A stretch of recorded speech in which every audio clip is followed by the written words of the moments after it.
ऐका कहाणी अधिक मासाची. आहे ही प्राचीन काळाची, आहे तिची घडण चंद्रसूर्याची.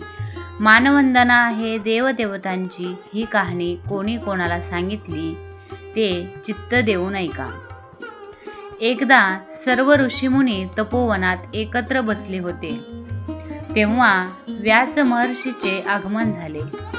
ते सर्व ऋषीमुनींना संबोधून म्हणाले, आपण सर्वजण धर्माचे पालन करतोच. आपल्याला या वर्षात अधिक मासाचे आचरण करावयाचे आहे. ऋषी म्हणाले, हा कोणता अधिक मास? व्यास, अधिक मास म्हणजे जास्तीचा महिना. वर्षाचे एकूण महिने 12. 13वा म्हणजे अधिक मास. ऋषी, तो कशासाठी? व्यास, चंद्र सूर्याच्या गतीमुळे दरवर्षी 10 दिवसांचा फरक पडतो. 3 वर्षानंतर असा एकूण 1 महिन्याचा फरक पडतो. 1 महिना अधिक धरून कालगणनेचा मेळ बसवला आहे. हाच अधिक मास. याला पुरुषोत्तम मास असेही म्हणतात. आता सांगतो 13व्या महिन्याची कहाणी. नीट ठेवा विधानी, त्याला मान द्यावा सर्वांनी. सांगितली मला नारद मुनींनी. सारेजण शांत झाले, मन लावून ऐकू लागले. व्यास महर्षी बोलू लागले. नारद मुनी भूतलावर फिरत होते. जगातील सुखदुःखाचा आढावा घेत होते. मृत्यूलोकातील माणसं नाना प्रकारची सुखदुःख भोगत आहेत, पण त्यात सुखी लोकांचं प्रमाण फार कमी आहे. त्याचं काय बरं कारण असावं? नारद मुनी विचार करू लागले. विचार करीत करीत ते वैकुंठाला पोहोचले. भगवान विष्णू ध्यानस्थ बसले होते. नारायण नारायण असा बराच जयघोष नारदांनी केला. नंतर नारद मुनी श्री विष्णूस म्हणाले, तुम्ही सर्वश्रेष्ठ देव आहात.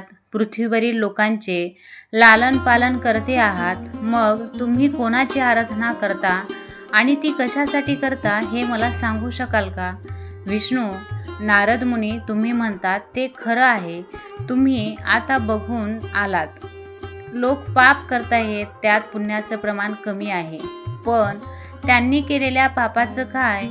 त्यांची तर भरपाई झालीच पाहिजे. नारद, ती भरपाई कशी होईल? विष्णू, होईल ती भरपाई, पण होऊ शकेल ती भरपाई करणारा अधिक मास आता येणार आहे.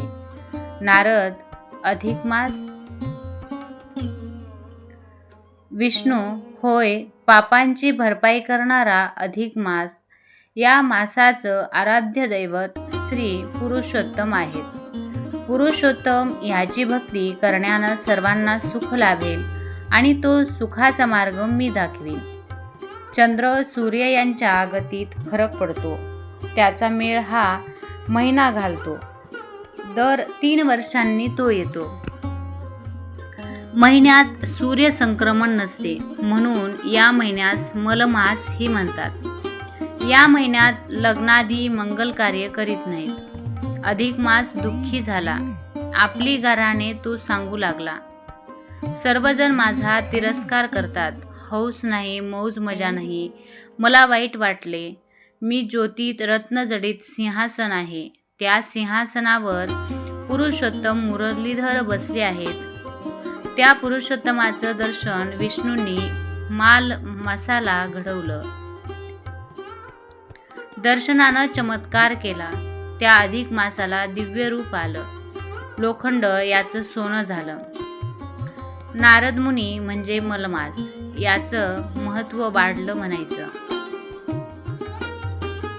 व्यास, होय, त्या महिन्यात पुण्यकर्म वाढलं. दीपदान, व्रत, नियम, उपवास इत्यादी. नारद मुनी, त्या महिन्यामुळं मग काय झालं? व्यास, लोक पुरुषोत्तमाची भक्ती करायला लागले. त्यांची पापं नष्ट झाली. त्याचं जीवन फुललं. त्यांच्या इच्छा फळाला आल्या. असा तो अधिक मास पुण्यमास ठरला. असेच माहितीपूर्ण व्हिडिओ पाहण्यासाठी चॅनलला सबस्क्राईब करा. व्हिडिओ आवडला तर एक लाईक नक्की करा. धन्यवाद.